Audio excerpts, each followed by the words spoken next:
자요. 강의 노트요. 강의 노트를 몇 페이지를 보시냐면요. 159요. 강의 노트 있죠? 강의 노트는요. 페이지요. 159고요. 문제집 있죠?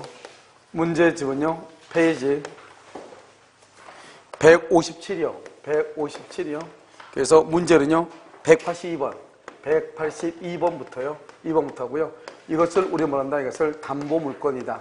담보물권 중에서 뭐다? 저당권을 보는 거예요. 저당권이요. 우리 여러분요. 지난주에 유치권까지 했죠. 그래서 유치권까지 문제 다 풀었죠? 여러분 181번까지 문제를 풀었잖아요. 됐죠? 그래서 지금부터요. 저당권을 한번 보도록 그렇게 하겠습니다. 이런 우리가 이제 저당권이라는 것은 원래 이제 맨 처음에 공부를 할 때는 물권법을요. 사실 저당권부터 공부를 하는 게 맞는 거거든요. 왜냐면 저당권을 보면 여러분들이 이제 부종성이, 수반성이 이런 말이 자세하게 나온단 말이죠. 그럼 이제 저당권이라는 것은 뭐냐면 이렇게 이제 갑이 있고 을이 있죠. 을이요 1억 원을 빌려주죠. 이 을을 뭐란다? 채권자다 이렇게 얘기하는 거예요. 이 갑을 뭐란다? 채무자다 이렇게 얘기해요. 이것을 뭐냐면 1억을 피담보 채권이다 이렇게. 여러분 어떤 데 보면 을의 입장에서 보면 채권이지만 갑의 입장에서 보면 뭐가 돼요? 채무가 되겠죠. 그래서 어떤 책을 보면 피담보 채무라고 되어 있죠. 그런데 민법이라는 것은 권리를 중심으로 쓰여 있기 때문에요. 채무라보다는 채권으로 쓰는 게 훨씬 더 나아요. 왜냐하면 저당권자가 채권자가 저당권자가 되기 때문에요. 그래서 이것은 확정 채권이에요. 확정. 그 다음에 뭐가 되어 있냐? 등기가 되어 있어요. 그 다음에요. 갑의 건물이죠. 갑의 건물에 이렇게 저당권을 설정을 하죠. 그러고 나서 이렇게 등기를 한단 말이죠. 등기를 하게 되면 이제서야 채권자를 뭐라 한다? 저당권자라고 얘기하고요. 그 다음에 이 갑을 뭐라 한다? 이 사람을 저당권 설정자다 이렇게 얘기해요. 저당권 설정자 이렇게 얘기하죠. 그러고 난 다음에 여기 A죠. A라고 하는 사람이요. 집에 대신 저당을 잡을 수 있죠. 이것을 뭐라 하냐? 물상보증인이다 이렇게 얘기해요. 물권 위로 보증을 쓴 사람이다 이런 말이죠. 우리가 여러분 연대보증이란 말 들어봤죠? 연대보증은 사람이 보증을 쓰는 거죠. 그래서요 물권 위에 보증을 쓰는 거죠. 이것을 물상보증이다 이렇게 얘기하죠. 그러면 이 피담보 채권을 뭐란다? 이것을 주된 권리다 이렇게 얘기하고요. 이 저당권을 뭐란다? 이것을 종된 권리다 이렇게 얘기해요. 주된 권리가 있어야 종된 권리가 있죠. 이것을 성립상의 부종성이다 이렇게 얘기해요. 이건 뭐 부종성보다는 성립상의 부종성이 뭐냐면 채권이 있어야 저당권이 있다 이 말이죠. 그럼 여기 한번 봐봐요. 여기요. 채권자가 저당권자가 돼야 된다 이 말이죠. 근데 채권자 아닌 사람은 저당권자가 될 수 있다 없다? 없다 이 말이죠. 채권자 아닌 제3자. 만약 여기서 제3자요. 제3자가 저당권자라든가 저당권자 또는요 제3자가 채무자가 되려면 어떻게 해야 돼? 제3자가 그러면 제3자가 저당권자, 제3자가 채무자가 되려면 갑하고 을하고 그다음에 제3자 간에 뭐가 있어야 돼? 합의가 있어야 돼. 합의가 있을 때만 제3자를 저당권자, 제3자를 채무자로 할 수 있어. 왜냐? 채권이 있고 나서 저당권이 있는데 갑이 만약에 채무자가 아니라게 봐. 채무자가 아니란 말은 그러면 을은 갑한테 돈을 빌려준 적이 없다 이 말이죠. 그 말은 뭐가 없다? 채권이 없다? 그럼 뭐가 없다? 저당권이 없다 이 말이잖아요.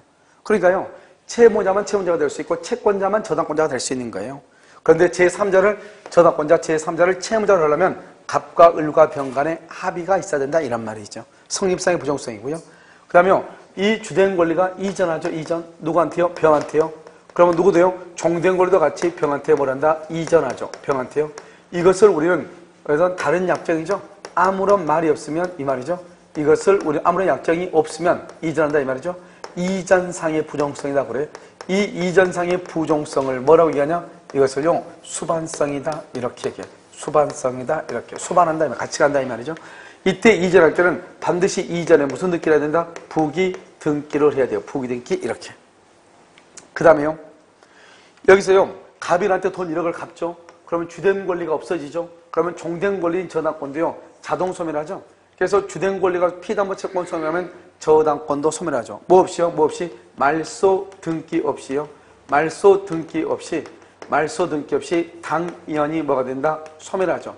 그래서 말소 등기 없이 당연히 소멸해요. 당연히. 말소 등기 없어 당연히 소멸해. 이것을 뭐라 한다? 존속상 또는요 소멸상의 부종성이라고 얘기하고요. 이걸 우리는 흔히 말할 때 부종성이라고 얘기하는 거예요. 이런 부종성은 어디에는 없다? 지상권. 지상권은 부종성이 없죠. 그래서 지상권의 경우는요 건물이 멸실을 해도 뭘 한다? 다시 건물 신청하면 되죠. 그런데 이런 지역권은요 요역지가 소멸하면 지역권도 소멸한다. 전세금이 없으면 전세권이 소멸한다. 피담보 채권이 없으면 저당권이 소멸한다. 이것을 소멸상의 부정성, 전속상의 부정성, 한마디로 부정성을 얘기하는 거. 말소 등기 없이죠. 말소 등기 없이 당연히 소멸해. 그래서 187조 등기 없이 이렇게 우리가요 186조는 등기가 있어야 되고 187조는 등기가 없어도 되죠. 이것을 얘기하고요. 이 등기죠. 이 등기는 유효이다, 무효이다, 무효이다 이 말이죠. 그럼 등기가 무효니까 먼저 어떻게 해야 돼요? 등기가 무효죠. 그러니까 이 무효일 때는 어떻게 해야 돼요? 먼저 이 등기를 말소를 해야 되겠죠. 근데 말소가 되기 전에요. 말소가 되기 전에 병한테 저당권이 이전되죠. 병은 저당권을 취득할 수가 없다. 왜요? 올해요 저당권에는 뭐가 인정되지 않는다? 공신의 원칙이 인정되지 않는다. 공신. 저당권에는 공신의 원칙이 인정되지 않기 때문에요. 말소 전에 이렇게. 그 다음에 이 등기가 무효죠. 여기서 나온 게 바로 뭐냐? 무효 등기의 유용이다. 무효 등기의 유용 이 말이죠. 그럼요 무효 등기의 유용이에요. 무효 등기의 유용. 알겠죠? 무효인 등기를 다시 사용하자 이 말이죠. 이럴 때는 반드시 뭐가 없어야 돼요? 이해관계인이 있어야 돼, 없어야 돼? 이해관계인이 없어야 돼요. 그래서 무효 등기의 유용이다. 이해관계인이 없다 이런 말이죠. 그래서 이해관계인이 없을 때만 가능하다. 이것을 여러분요 여기에 나와 있는 것들이 여러분들이 지금까지 들었던 여러 가지 말을 지금 복합적으로 해놓은 것이에요. 알겠죠? 이 하나가 너무너무 많은 정보를 가지고 있단 말이죠. 그 다음에 여러분요 우리가 만약에 저당권자가 병이 될 때 어떻게 하냐? 우리가 저당권자가 저당권이 이전된다 이 말이죠. 저당권이 이전하면 저당권은 물권이잖아요. 그러니까 뭐냐? 이 저당권을 이전한다는 물권적 합의가 있어야 돼요. 합의. 근데 여러분 물권적 합의란 말이 뭐예요? 합의란 말은 계약이란 말이죠. 계약은 뭐죠? 계약은 채권이란 말이죠. 그러니까 따져가면 돼요. 채권은 누구하고 특정인과 누구하고요? 특정인간의 합의가 있으면 되죠. 그러니까 저당권을 양도하고자 하는 을과 저당권을 양수하고자 하는 병, 즉 을하고 병 간의 합의만 있으면 되죠. 을하고 병 간의 합의. 을하고 병 간의 합의만 있으면 되고 채무자라든가 물상보증인의 동의는 필요하다, 필요하지 않다, 필요하지 않다. 아주 중요해. 우리가 저당권을 이전한다, 양도한다가 있을 때는 저당권을 이전하기로 하는 합의가 있어야 돼. 합의. 합의를 뭐라 하냐? 그것을 물권적 합의란 말이죠. 합의라는 것은 계약이란 말이고 계약을 채권이란 말이고 채권은 특정인과 특정인 간의 문제다 이 말이죠. 특정과 특정인. 알겠죠? 그래서 을이 병에게 이런 말이죠. 지금 이해됐죠? 이것을 얘기한다 이런 말이죠. 자, 그 다음에 이제 이렇게 돼 있잖아요. 이렇게 돼 있으면 이제 이것을 부종성이고 수반성이고 이렇게 돼 있죠. 그 다음에 여기서 이제 한 가지를 더 이제 우리가 보면은 뭐냐면 불가분성이라고 하는 것이 있죠. 그럼 불가분성은 뭐예요? 돈 다 받을 때까지 말이죠. 그럼 불가분성에 예외가 있죠. 예외. 그건 두 가지가 있다. 첫 번째 우리가 뭐죠? 전세권의 일부가 불가항력으로 멸실한 경우죠. 불가분성에 의해 전세권이 있고요. 그 다음에 우리가 이제 여기 공동저당이죠. 공동저당에서요. 공동저당에서 동시배당의 경우라고 하는 것이 있어. 동시배당. 이게 이제 있고요. 그 다음에 이제 여기서 물상대위라고 하는 것이 있죠. 이 물상대위는 결론적으로요. 여러분 전세권이 있고요. 그 다음에 질권하고요. 그 다음에 저당권하고요. 그 다음에 가등기 담보권이요. 가등기 담보는 경매가 되면 저당권을 보거든요. 이건 물상대위가 있지만 유치권은 물상대위가 없는 것이에요. 알겠죠? 유치권은. 그래서 유치권은 점유가 전속이면서 성립이면서 전속 요건이기 때문에 물건이 멸실하면은 유치권은 그 자리에 없어지죠. 물상대위라고 하는 것은 뭐냐? 갑의 건물에요. 이 을이요. 갑한테 1억 원을 빌려주고 갑의 건물에 저당을 잡았다 이 말이죠. 이렇게 저당권요. 이렇게 등기를 했어요. 근데 저당권은 뭐냐? 물건이죠. 물건이라고 하는 것은 뭐냐? 사람이요. 사람이 물건을 뭐 할 수 있다? 지배할 수 있는 권리잖아요. 그러면 사람이 누구냐? 을이죠. 을이요. 물건을 지배하죠. 그런데요. 물건이 지금 명분이 뭐냐? 이 물건이 물상대위는 멸실돼. 그 다음에 훼손돼. 훼손. 그 다음에 공용징수가 돼. 수용이 된다 이 말이죠. 멸회공. 그래서 멸실되고 그래서 여기서 화재보험금이 나와요. 화재보험금이 나오고요. 훼손으로 인해서 수용보상 손해배상금이 나와요. 손해배상금이 나오고요. 공용징수로 인해서 뭐가 나와요? 수용보상금이 이렇게 나와요. 알겠죠? 이것을 우리는 뭐란다? 이것을요. 가치적 변형물이다 이렇게 얘기해요. 가치적 변형물이다 이렇게. 알겠죠?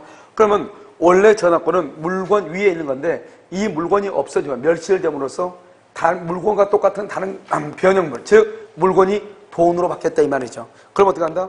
이 저당권이 이 물건 위에 미치는 것을 물상대위라고 그래요. 그런데 유치권의 경우는 물건이 멸실되잖아요. 그럼 유치권은 점유할 수 없죠. 그럼 유치권은 그 자리에서 소멸하는 거예요. 그러니까 유치권의 경우는 물상대의가 있을 수가 없다 이 말이죠. 그래서 여기서 멸회공 세 가지 암기해야 돼요. 멸회공 알죠? 그런데 물상대의는 뭐가 안 되냐? 매매대금 있죠? 매매대금이라든가 매매대금 그 다음에 차임 있죠? 차임 이런 것은 물상대의가 안 돼요. 그 다음에 물상대의 하려면 어떻게 해야 돼요? 이것을 압류를 해야 돼. 압류해야 되는데 압류는 누구냐? 압류는 제3자 제3자의 압류라도 무방해. 제3자의 압류라도 무방하다 이 말이에요. 그러니까 이 압류는 반드시 저당권자가 할 필요가 없고 제3자가 압류를 해도 돼. 일단 압류를 해야 돼. 물상대의를 하려면. 알겠죠? 언제까지 압류하냐? 이 채무자 가백이요. 이 화재보험금 등을 지급하기 전까지 채무자에게 지급하기 전까지. 만약에 지급을 해버리죠. 채무자한테. 그럼 물상대의가 안 돼. 그래야 저 돈을 보험회사에서 가백에 지급하기 전까지 압류를 해야 돼. 이때 압류는 반드시 채무자, 저당권자가 할 필요가 없어. 제3자가 압류해도 무방해. 여기까지가 이제 가장 이제 기초적인 것이고, 그 다음에 우리가 이제 여기서 말소 기준 권리라고 하는 것이 있어요. 이 말소 기준 권리는 우리가 이제 경매가 됐을 때 저당권, 근저당권, 압류, 가압류, 그 다음에 여기가 가등기 담보 이런 것이 있단 말이죠. 가등기 담보. 그럼 우리가 이제 경매가 딱 되잖아요. 경매가 되면 이제 세 가지가 나올 수 있는데 두 가지만 일단 보죠. A하고 B하고 이렇게 C하고요. 이 집을 경락받은 사람이 누구냐? 경락인이 을이다 이 말이죠. 근데 여기는 뭐냐? 저당권자고요. 여기는 전세권자. 전세권이나 또는요 지상권이나 또는 대항력 있는 임차권, 주택 임차권이죠. 같이 이제 세 가지 같이 나누니까요. 여기는 뭐냐? 여기는 근저당권이 있다 이렇게. 만약 여기서 이제 경매가 되잖아요.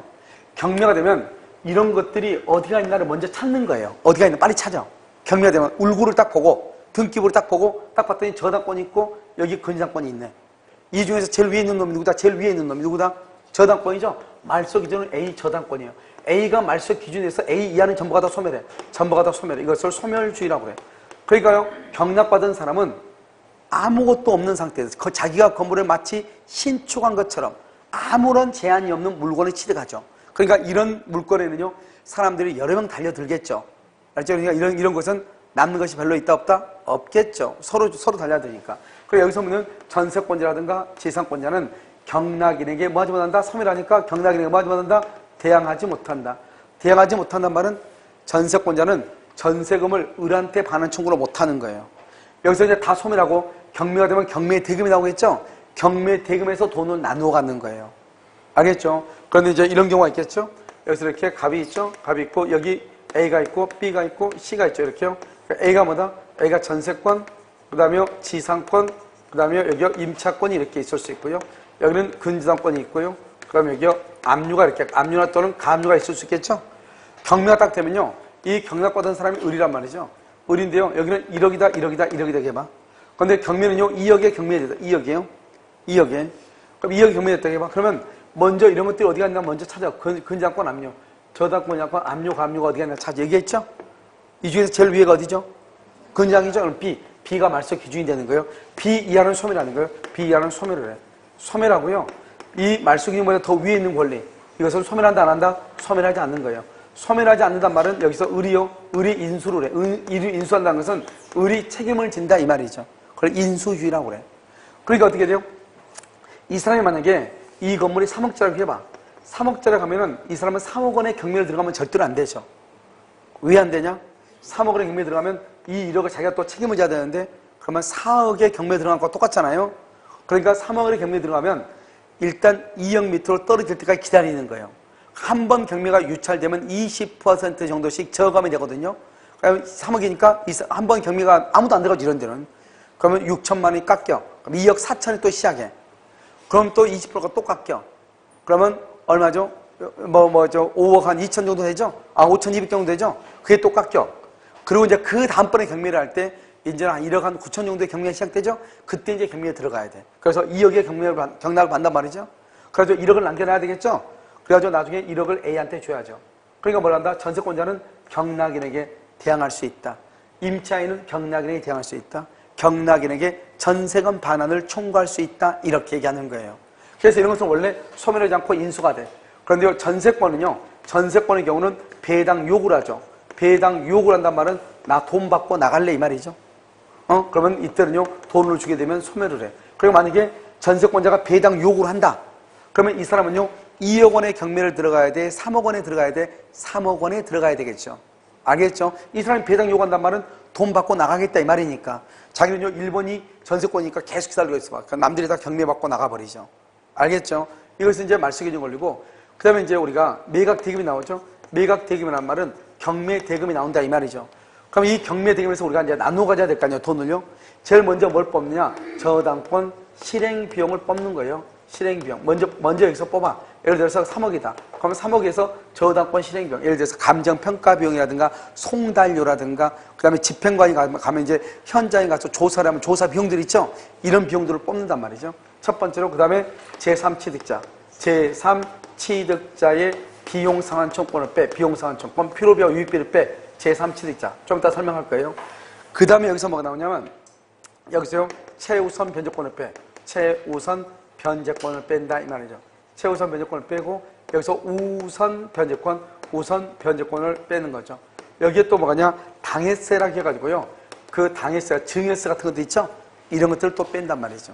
그런데 여기서 우선 변제권은요, 저당권 또는 근저당권이요, 또는요, 전세권이요, 또는요, 임차권이요, 임차권. 여기 두 가지는 등기한 날짜하고요, 여기는요, 확정 일자를 받은 날짜. 이런 것을 뭘 한다? 비교해, 비교. 비교해서 누가 더 빠르냐? 임차인이 더 빠를 수도 있겠죠? 그럼 임차인이 우선하고요. 저당권자가 빠르면 저당권자가 우선이에요. 이건 물권이죠? 근데 최우선 변제권은요, 여러분 주택하고요, 그 다음에 상가하고요, 그 다음에 임금 우선 특권이 있어, 임금. 임금은 3년분의 퇴직금하고요, 그 다음에 3개월의 임금, 3월에 임금이 있고요, 그 다음에 상가죠, 상가. 상가는 뭐가 된다, 상가. 상가의 경우는 서울시에서는요, 6,500 이하는요, 2,200까지. 주택은요, 1억 이하는요, 얼마까지요? 3,400까지 이렇게 받을 수 있어요. 그래서 최우선이라고 그래. 제일 먼저 빼준다 이 말이죠. 그런데 지금 이것은요, 특히 상가 같은 경우하고 주택하고는요, 아마 내년에 아마 우리 시험 치기 전에요, 바뀔 거예요. 알겠죠? 이번에요, 국토교통부에서 그 장관이 나와가지고 몇 번이나 지금 얘기하고 있단 말이죠. 반드시 바뀐다. 그래서 이것은 바뀌는데, 이것은 뭐 그닥 그러니까 지금은 중요하지 않다? 중요하지는 않다. 지금은. 아니요, 그냥 내용이 바뀔 수 있어. 특히 뭐 여기 상가하고요, 주택은 무조건 바뀐다 했으니까 바뀔 거야. 근데 지금은 이렇다 이 말이죠. 그러면 이것을 우리 뭐다? 이것은 다 세 가지가 다 뭐다? 채권이야, 채권. 채권이고, 이것은 뭐다? 이것은 물권이죠. 원래는 물권과 채권이 부딪히면 물권이 우선하지만 예외적으로 누가 우선할 수 있다? 채권이 우선할 수 있다. 이 말이 중요해요. 아시겠죠? 그 다음에 이제 여러분 여기서 또 하나 중요한 것은 뭐냐면 제3취득자란 말이 무슨 말인가를 알아야 돼. 제3취득자. 우리가 여러분요, 물상보증인이 무엇인지 그건 알죠? 물상보증인. 물상보증은 뭐죠? 형이 돈을 빌리는데 동생 아파트로 보증을 쓰는 건 물상보증이죠. 내가 돈을 빌리는데 친구가 보증을 서죠. 그건 물상보증이죠. 그런데 여기는요, 제3취득자라는 것은 뭐냐?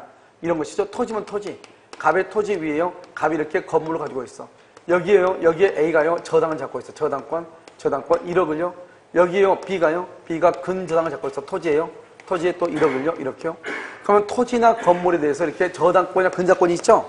이 저당권이나 근저당권이 있는 사정을 알면서 을이 매수한 매수인 또는요, 건물의 전세권을 설정받은 사람, 토지의 지상권을 설정받은 사람, 지상권을 설정받은 사람, 이 사람을 말한다? 이 사람을 제3취득자라고 그래. 제3취득자 이 말이죠. 그러니까 제3취득자는 저당권이나 근저당권이 있는 사정을 알면서 그 다음에 매수한 사람, 전세권을 설정받은 사람, 지상권을 설정받은 사람. 여기 보면요, 저당권이나 근저당권이 있다고 하는 것을 알면서 그 다음에 매수한 사람, 전세권, 지상권을 설정받은 사람. 이 사람을 뭐라 한다? 제3취득자다. 이렇게 제3취득자다. 아시겠죠? 그럼 이 사람이 제3취득자죠? 제3취득자는 어떻게 돼요? 경매가 있기 전하고 경매가 있고 난 후하고 이렇게. 경매가 있고 전하고 후하고 차이가 있죠. 경매가 있고 난 후에는 어떻게 돼요?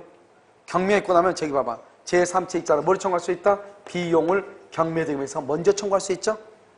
그렇잖아요. 여기 제3취득자의 비용상환청권, 그 다음에 경매인이 될 수 있어. 자기가 그 물건을 경락받을 수 있단 말이죠. 그런데 경매가 되기 전에 어떻게 돼요? 경매되기 전에 봐봐. 이게 내가요, 우리 갑한테요, 5억을 주면서 5억을 주면서 1억을 다 갚아야겠단 말이죠. 매매대금이 5억인데 전체 다 해가지고. 그랬으면 이 사람이 갚아야 되는데 돈을 갚지 않아가지고 지금 경매가 들어왔잖아요. 그럼 어떻게 돼요? 이 의리한 사람이 그럼 어떻게 돼? 아니 자기는 5억 주고 샀는데 2억 때문에 땅하고 건물을 뺏기면 말이 안 되잖아요. 그러니까 어떻게 할 수 없이 이 을이요 1억을 대신 갚았다 이 말이죠. 그러면 결국 매매대금이 얼마가 되는 꼴이 되죠? 7억이 되는 꼴이 되죠. 그럼 그 7억 중에서 2억은 받아와야 돼, 안 받아야 돼? 받아와야 돼. 누구한테 받아와야 돼? 갑한테 받아와야 되겠죠, 당연히. 그러니까 뭐냐? 경매가 되기 전에 뭐냐? 변제기 후, 변제기가 지나고 난 후에 갑이 돈을 갚지 않아서 A하고 B가 경매를 청구해. 그러면 어떻게 되냐? 채무자, 갑이죠? 채무자, 갑의 의사에 반하더라도, 피담보 채무, 피담보 채권을 뭐하고?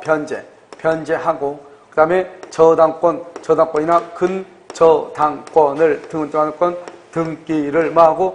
말소를 하고, 말소하고, 뭐를 청구할 수 있다? 구상권을 행사할 수 있다. 구상권을 행사한다. 누구한테요? 갑에게, 이 말, 갑에게. 아마 이것은요, 여기에 제3취득자인데요. 이 제3취득자라고 하는 것이 우리 강의 노트에 지금 없어요. 알겠죠? 여러분, 나중에 제3취득자를, 여러분, 어디를 보냐면, 여기서요. 지금 딱히 어디다가 쓸 데는 없는데, 여러분, 제3취득자는요, 165페이지 한번 봐요. 165. 그럼 165페이지 보면, 거기 보면, 만주골판이 나와있어, 안 나와있어? 만주골판 나와있죠? 그 만주골판에다가, 여기요, 이걸 제3취득자라고, 제3취득자. 제3취득자란 말은 이것을요, 거기다 좀요, 적어놨으면 좋겠어요. 무슨 말인지 알겠죠? 지금 막 이건 안 지울 테니까 일단 여기 봐. 이거 안 지울 테니까 쉬는 시간을 할애해가지고, 알겠죠? 여기 하란 말이죠. 자, 그 다음에 우리가 이제 저당권이 침해를 받는 거예요, 침해. 저당권을 침해를 받으면 어떻게 되냐? 여러분요, 저당권은 뭘 하지 않느냐? 첫 번째, 점유를 하지 않아요. 점유하지 않으니까 저당권을 침해를 받아도 저당권의 기한 반환 청구 있죠? 반환 청구권은 있다 없다? 반환 청구권은 없어요. 그 다음에 저당권을 점유하지 않으니까 점유보호 청구권도 없어요. 점유를 하지 않으니까. 그런데 저당권이 침해를 받잖아요. 침해를 받으면 여기서 뭘 한다? 침해를 받으면 손해배상을 청구해야 되잖아요. 손해가 발생하죠? 그러면 손해배상을 청구하는데 언제 손해배상을 청구하냐? 저당권 실행 전이라도 저당권을 실행하기 전이나 경매하기 전이라도 손해가 있으면 손해배상을 청구할 수 있어. 이게 중요해. 자, 지금부터 봐봐. 말을 봐봐. 말을요, 채무자. 이건 채무자야. 채무자가 담보를 손상, 그 다음에 감소, 그 다음에 멸시를 한다. 손상, 감소, 멸실. 채무자가 담보 제공을 게을리한다. 채무자가 파산 선고를 받는다. 파산 선고. 알죠? 채무자가 담보를 손상, 감소, 멸실, 담보 제공을 게을리한다. 파산 선고를 받는다. 그럼 이걸 뭐라냐? 기한의 이익을 상실한다고 얘기해. 그러면 기한의 이익을 상실하면 어떡하냐? 당장 돈으로 갚아야 돼. 그럼 이것을 뭐란다? 즉시 변제 청구권이 여기서 나와. 여기서. 그런데 여기는요, 저당권 설정자예요. 그러면 저당권 설정자는 누굴 얘기한다? 맨 끝에 한번 봐봐. 저당권 설정자는 채무자가 될 수 있고 또 누가 될 수 있어? 물상보증인이 저당권 설정자가 돼. 맨 끝에 한번 봐보라고. 채무자가 될 수 있고 저당권 설정자가 될 수 있어. 알겠죠? 저당권 설정자는 채무자하고 누구하고? 물상보증인. 저당권 설정자의 뭐다? 책임 있는 사유야. 여기서 중요한 것은 책임 있는 사유. 저당권 설정자가 잘못해가지고 그 다음에 담보 가치가 감소해. 담보 가치가 현저히 감소해. 현저히 감소를 하죠? 담보 가치가 감소를 해. 담보 가치가. 그럼 어떡한다? 설정자가 잘못했잖아요. 그러니까 담보 가치가 책임 있는 사유로 이때는 어떡하냐면 다른 담보를 가져와라. 그것을 뭐란다? 담보물 보충 청구라고 그래. 담보물 보충 청구권. 담보물을 보충하라고 청구한다 이 말이죠. 그러니까 담보물 보충 청구하고 즉시 변제 청구하고는 전혀 다르다는 걸 내가 지금 얘기하는 거예요. 즉시 변제 청구는 채무자가 담보를 손상 감소 멸실해야 돼. 그런데 담보물 보충은 저당권 설정자를 누가 설정자다? 물상 보증인도 설정자가 될 수 있고, 그 다음에 채무자도 설정자가 될 수 있죠. 채무자가 자기 집에다가 자기가 저당을 잡으면 저당권 설정자. 자기는 집이 없어 동생 집에다 저당을 잡는단 말이죠. 그러면 이 사람은 뭐라고 한다? 물상 보증인이다 이렇게 얘기한단 말이죠. 이런 것들을 우리가 뭐란다? 담보물 보충 청구권 이렇게. 그래서 이 중요한 키워드는 책임 있는 사유란 말이 중요하고, 그 다음에 저당권에서는 반환 청권이 없다는 말이 중요한 것이고, 그 다음에 여기서는요, 제3취득자죠. 제3취득자는 이게 의외로 잘 나온다. 뭐라 나오냐? 여기 한번 봐봐요. 여러분요. 이 말의 뜻이 뭐냐면 제3취득자란 말이 여기서 이렇게 나온다. 여기 보면 뭐라 나오죠? 여기 저당권 1번이죠. 그 다음에 누가 있죠? 여기 전세권 있죠. 지상권 있죠. 전세권이나 지상권. 이 사람은 제3취득자라고 한다니까. 그럼 경매가 되면 일단 뭐가 돼요? 일단 소멸하죠. 일단 경매가 되면 소멸한다고. 무슨 말인지 지금 아시겠죠? 일단 소멸하고 그 다음에 이제 어떻게 해야 되냐 이렇게. 이 사람은 제3취득자다. 그러니까 두 가지로 나오겠죠. 다음 중에서 지상권이 저당권보다 후순위일 때 경매가 되면 지상권은 뭐가 된다? 소멸한다. 그 다음에 또 여기서 뭐라 나온다? 지상권자는 제3취득자로서 뭐를 청구할 수 있다? 비용 등을 청구할 수 있다. 이렇게 나온다니까. 무슨 말인지 아시겠죠? 왜냐면 두 가지가 같이 연결된다 이 말이죠. 그 다음에 이제 여기까지가 있죠. 여기까지가요. 저당권에 있어서 80%를 설명했는데 이 80%가 기초 지식이에요. 그러니까 이 내용을 알아야 저당권이 뭔지를 아는 거예요. 그러니까요. 저당권이나 책을 보면은 책을 쓰는 사람에 따라서 다 달라. 이 내용들을 어디까지를 앞에다 쓰고 어디까지를 뒤에 쓸 것인가. 그러니까 만약에요. 우리가 이제 사법고시용 책을 이렇게 보면 고시용 책을 보면 책은 이렇게 하나의 어떤 틀을 갖추고 있어요. 포멀한 틀이 있어야 되잖아요. 그러니까 이런 틀을 보면 저당권 읽다 보면 이 말 나오다 저 말 나오다 하니까 무슨 말인지 몰라. 알겠죠? 그냥 그래서 여러분 어떻게 하면 되냐? 그냥 내가 지금 이렇게 지금 쓴 대로 먼저 이것을 먼저 보고 이것을 먼저 보고 그럼 이렇게 쭉 한번 봐 먼저. 그러면 끝이야. 알겠죠? 이게 끝이에요.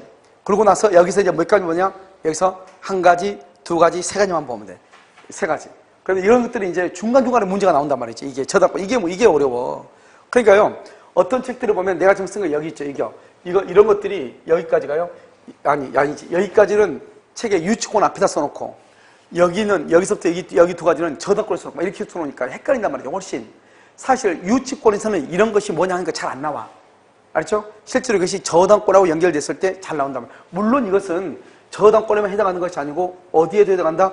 유치권하고 다 해당하죠. 담보물권이라는 것이 있으면 다 해당하는데 이제 우리가 시험이 주로 어디에서 나오고 이 전체를 어떻게 하나로 다 그림으로 나타내는가 이게 좀 어려워서 그렇지 지금은 여기저기 막 처박혀 있는 것을요 하나로 이렇게 묶어놨단 말이죠. 그렇게 보시면 되고 지금부터는 딱 세 가지야. 세 가지가 뭐냐? 첫 번째 채권이 뭐냐? 채권. 우리 피담보 채권이 있어야지 저당을 잡을 거 아니에요. 그다음에 채권은요 360조로 봐봐. 360조는 원금, 이자, 위약금이라고 하는 것이 있어. 그 다음에 지연배상. 지연배상은 몇 년분이다? 1년분 있어. 1년분. 그 다음에 여기서 저당권, 실행비용 이렇게. 저당권, 실행비용 이렇게. 여기서 보면 원금, 이자, 위약금은요. 반드시 등기가 되어 있어야 되고요. 이 두 가지는 등기가 없어도 돼요. 그래서 우리가 행정고시 시험에 한번 나온 적이 있단 말이죠. 원금은 등기된 범위 내에서 보호된다. 이자는 등기 없어 담보가 된다. 위약금은 등기가 있어야 된다. 이런 식으로 시험이 나왔단 말이죠. 원금과 이자와 위약금은 뭘 해야 돼? 등기, 지연이자하고 그 다음에 지연이자는 몇 년분? 1년분이죠. 지연이자라는 게 뭐냐?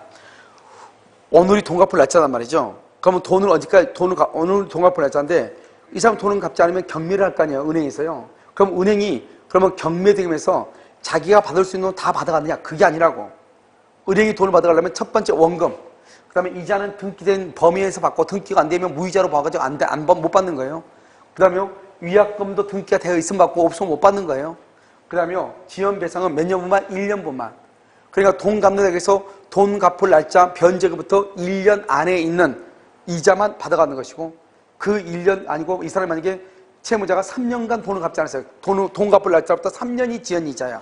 그러면 경매대금에서는 일단 1년분만 받아가는 거예요. 왜 그러느냐? 여러분요, 이 집이 경매가 되면 여기에 저당권자만 있는 게 아니라고. 전세권자도 있고, 압류도 있고, 뭐도 있고, 엄청나게 많다고. 그러니까 하나의 물건이 경매되면 적어도 그 밑에 10명은 따라 붙는다고.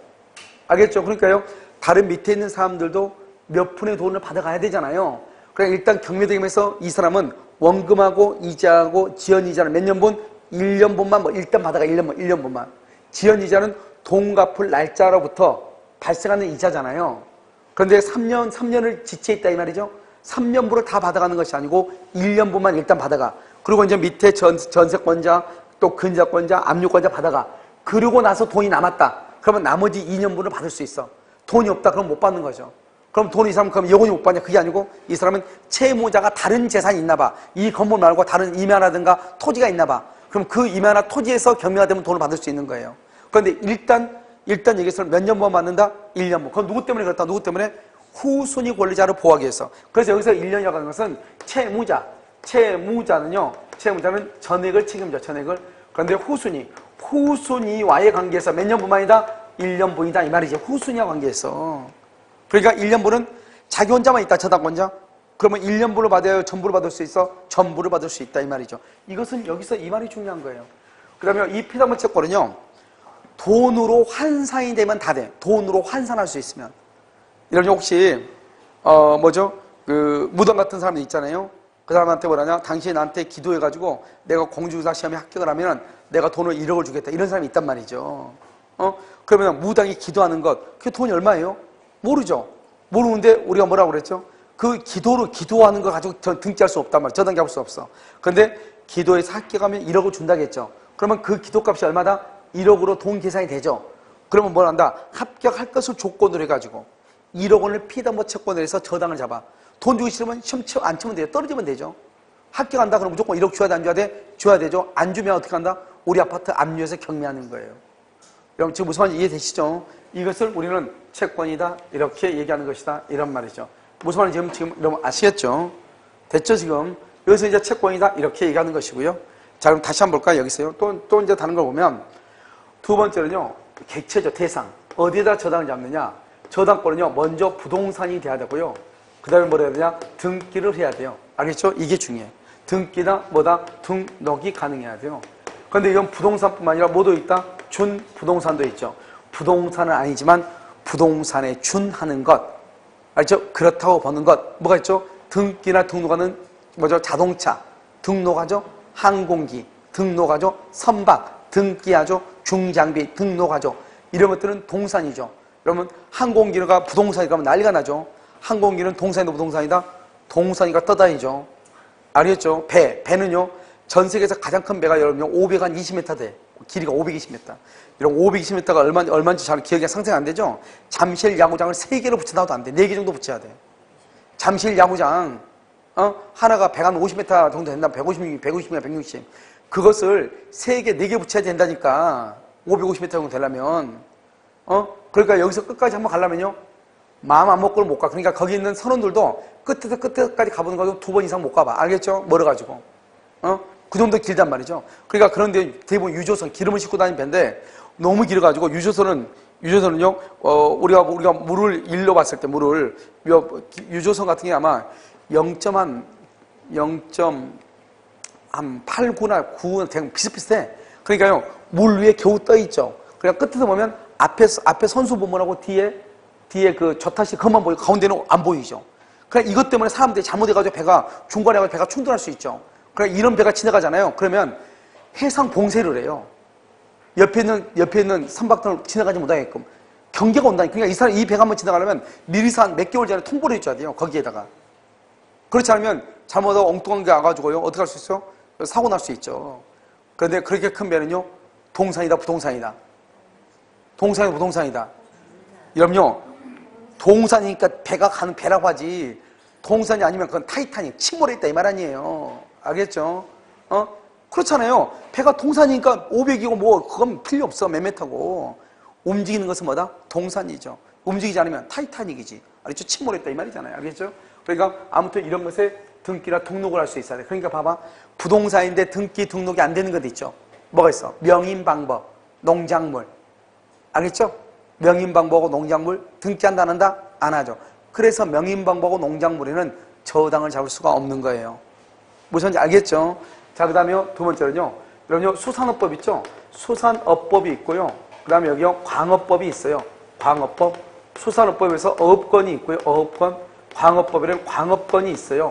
이 어업권이나 광업권에도 저당을 잡을 수가 있는 것이에요. 알겠죠? 그 다음에 또 뭐가 있냐면, 여러분 지상권 있죠? 지상권하고요. 그 다음에 전세권 있죠? 지상권, 전세권 위에도 저당을 잡을 수 있는 거예요. 그래서 여기서 안 되는 것 두 가지를 정확히 알아야 돼. 지역권 위에는 저당을 잡을 수가 없어요.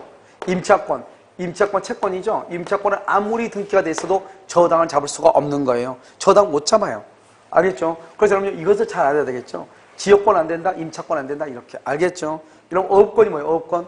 어업권이 뭐냐 하니까 고기 잡는 거라고 하더라고요. 물론 고기 잡기 위해서 할 수도 있죠. 어업권이 뭐냐면 가두리 양식장 같은 게 있죠. 가두리 양식장 같은 것은 어때요? 일정한요, 바다 면적을, 일정한 면적을 공유수매를 허가를 받아서 사용하죠. 그 밑에다 시설용 시설물이 있어, 없어? 있죠. 그 시설물들이 보통이 아니란 말이죠. 땅속에, 바닷물 속에다가 시설해가지고 그게, 파도가 쳐도 도망가지 않아야 되잖아요. 그럼 그 시설하는데 시설비가 많이 들겠어, 적게 들겠어? 많이 들겠죠? 그것을 우리 말한다, 어업권이라고 하는 거예요. 그런 것을 담보로 돈을 빌릴 수가 있다, 이 말이죠. 무슨 말인지 알겠죠? 그래서 이것을 어업권, 이렇게 광업권, 그 다음에 지상권, 전세권 위에도 된다. 뭐는 안 된다, 뭐는 안 된다? 지역권하고 임차권은 절대로 된다, 안 된다? 안 된다. 이렇게. 세 번째, 하나만 이제 알면 돼. 저당권이 끝이에요, 이게 세 가지가. 세 번째가. 우리는 저당권 효력 범위야. 저당권이 어디까지 효력이 뭐지? 저당권은 다른 약정이 없으면 아무 말이 없어야 돼. 다른 약정은 저당권 설정 전후를 부문하고, 그 다음에 경매 목록의 목록 여부를 부문하고, 그 다음에 등기 여부를 불문하고, 그 다음에 부합물과 어디 미친다? 종물에 미친다. 이런 미친다가 뭐예요? 미친다가 뭐예요? 경락을 받는다, 이 말이죠. 알겠죠? 다른 봐봐. 아무 말이 없어야 돼. 첫 번째. 아무런 말이 있으면 안 미칠 수 있어. 설정 전후로 본문에 경매 목록이 있냐 없냐 따지지 않아. 등기 있냐 없냐 안 따져. 알겠죠? 그 다음에 부합물과 종물이. 가장 중요한 것은 이 두 가지죠. 알겠죠? 그런데 이 두 가지도 중요하죠. 여기 보면 부합물은 뭐냐? 부합물은 유류 저장 탱크하고요. 정화조 탱크, 정화조. 이런 봐봐. 정화조 있죠, 정화조. 이러면 건물에 빌라 같은 데 보면 빌라 밑에 정화조 있잖아요. 이런 이 빌라 밑에 있는 이 정화조 같은 것은 그것은 부합물이란 말이죠. 따로 그것을 떼가지고 독립하게 사고팔고 할 수 있어, 없어? 없단 말이야. 간단히 얘기하면 정화조 꺼내가지고 샤워장으로 목욕탕으로 쓸 수 있다, 없다? 없다. 이 말이잖아요. 종물이란 건 뭐냐? 종물은 횟집의 수족관이 아니라 수족관 건물이고요. 수족관 건물.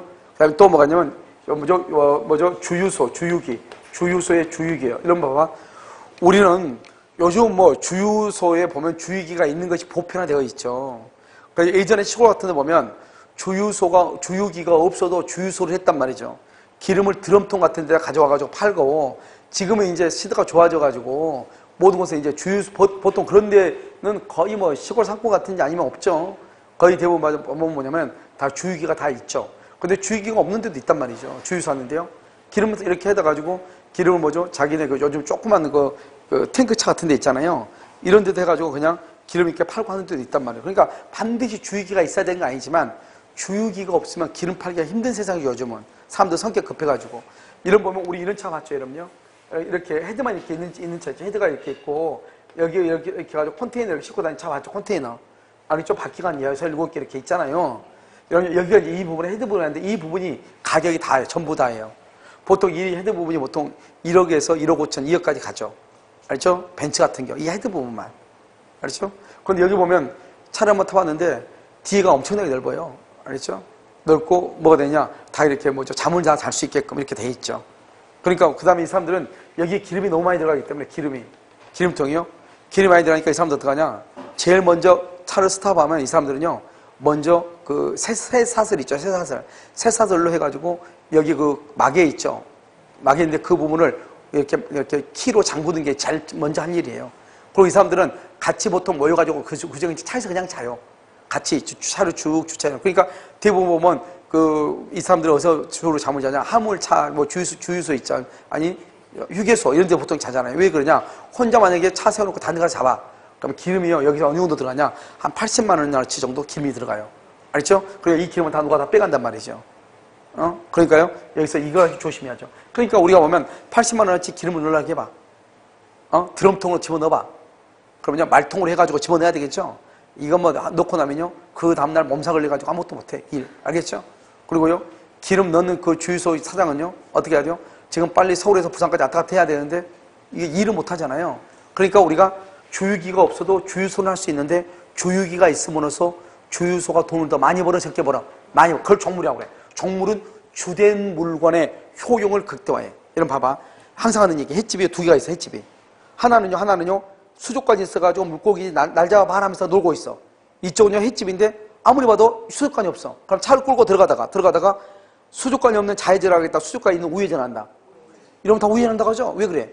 아무래도 수족관이 있는 게 싱싱하고 수족관이 없는 자는 죽은 고기잖아요. 생각에. 그러니까 수족관이 없어도 횟집 한다니까? 그런데 수족관이 있는 집이 횟집이 더 뭐한다? 잘 된다 이 말이에요. 그걸 종물이라고 그래. 종물이라는 것은 종된 권리에서 주된 권리의 효용을 증대시키는 것이죠. 알겠죠? 그걸 종물이라고 그래. 알겠죠? 이걸 주물, 종물 이렇게 얘기한단 말이죠. 그래서 여기에 미친다. 그런데 여기 봐봐. 여기 아무런 말이 없으면 저당권 설정 전후를 보문하고 또 뭐를 보문한다? 등 경매 목록을 보문하죠? 그럼 봐봐. 여기 이렇게. 이거 토지예요. 토지가 이거 뭐냐? 이거요 주유소 건물이에요. 주유소 건물이고 여기는 뭐겠냐? 주유기가 뭐라고 그랬죠? 정물이죠. 기름 탱크는 뭐라 한다? 부합물이죠. 이런 주유기가 있고요. 주유기가 있고 여기 기름 탱크가 이렇게 있단 말이죠. 그런데 여기 토지가 있고요. 여기 건물 있죠. 건물에다가 3월 1일 날 저당을 잡았어. A가 은행이 돈 빌리고 건물에다가 여기는요 건물에 대한 종물이고요. 여기는 뭐죠? 부합물이죠. 부합물. 이 부합물은요 여기는 2월 1일 날 시설을 설치했고 여기는요 4월 1일 날 설치했다 이 말이죠. 그런데 이 사람이 돈 안 갚으니까 저당권에 의해서 경매가 돼.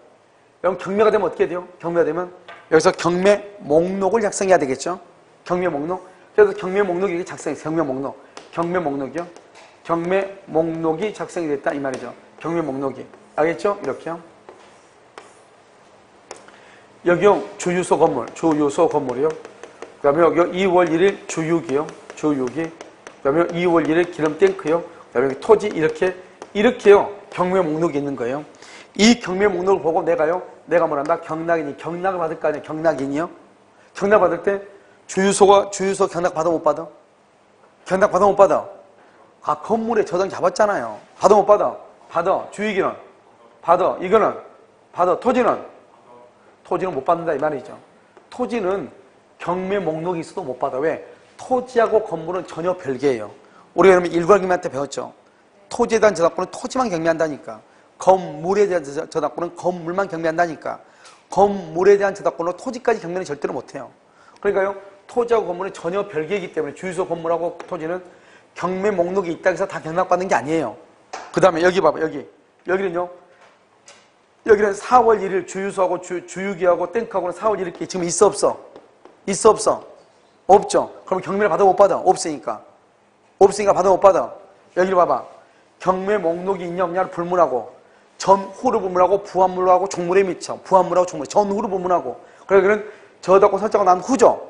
후에 부합물하고 종물하고 그래서 4월 1일 주유기하고 그 다음에 여기요 4월 1일 기름 탱크는 경매 목록에는 지금 없죠. 없어도 경락을 받을 수 있다니까. 있어도 못 받는다니까. 그래서 중요한 말은 무슨 말이에요? 경매 목록을 따진다 안 따진다? 여기 봐봐. 경매 목록이 있냐 없냐를 따지지 않는다. 불문한다 이 말이죠. 뭐만 있는다? 저당권 설정 전이냐 후냐를 불문하고 부합물하고 종물에는 무조건 미친다 이 말이죠. 저당권 설정 전에 있느냐 후에 있느냐를 따지지 않고 부합물과 종물에는 무조건 미친다 이 말이죠. 알겠죠? 이걸 얘기하는 것이에요. 그 다음에 여기 한번 보면 여기서 이제 뭐가 나오냐? 우리가 그러면 부합물하고 종물에만 미치냐? 그건 아니죠. 여기 봐봐. 갑이라고 하는 사람이 토지 위에 을이라는 사람이 건물을 소유하려고 그래. 건물을. 남의 땅에다가 건물을 소유할 수 있나요? 알죠? 그럼 뭐가 있어야 돼? 여기서 지상권이나 뭐가 있어야 돼? 임차권이 있어야 되잖아요. 이 건물을 소유한다 이 말이죠. 이것을 뭐란다? 이것을 주된 권리라고 하고 지상권의 임차권을 말한다? 종된 권리라고 하죠. 종된 권리. 우린 종물에 미치죠? 종된 권리에도 미치다. 종된 권리에도. 그러니까 이 A가 만약에 저당권이다 또는요 전세권이다 해봐. 그러면 이 주된 권리인 즉 건물에 대한 저당권이나 전세권은 건물의 소유로 목적한 지상권 임차권이 너무한다? 미친다 이 말이야. 미친다 말은 남의 땅에다가 건물을 짓기 위해서 지상권을 설정해서 건물을 지었어. 그럼 건물을 산 사람은 건물뿐만 아니라 뭐까지 취득한다? 지상권까지 취득한다 이 말이죠. 자, 그 다음에 아파트를 한번 볼까? 아파트 여러분요. 아파트 여기 201호죠? 201호를 뭐란다? 전유부분이라고 그래요. 전유부분. 여러분 전유부분이란 말은 뭐예요? 전적으로 소유한다. 우리 여러분 혹시 실평수란 말 들어봤죠? 실평수. 이걸 얘기해. 이 땅을 사용하는 땅을 이것을 대지 사용권이라고 그래요. 대지 사용권. 그러면 우리가 봐봐. 땅을 사용하기 위해서 건물을 사요, 아파트를 사요. 아파트를 소유하기 위해서 땅을 이용하는 거예요. 아파트를 소유하기 위해서 땅을 이용하죠. 그러니까 201호에 대한 저당권이요. 201호에 대해서 저당권은 대지 사용권에도 미치는 것이에요. 주된 권리, 정된 권리 이렇게. 주된 권리, 정된 권리. 알겠죠? 미친다 이런 말이죠. 이런 것들을 얘기하는 것이에요. 알겠죠?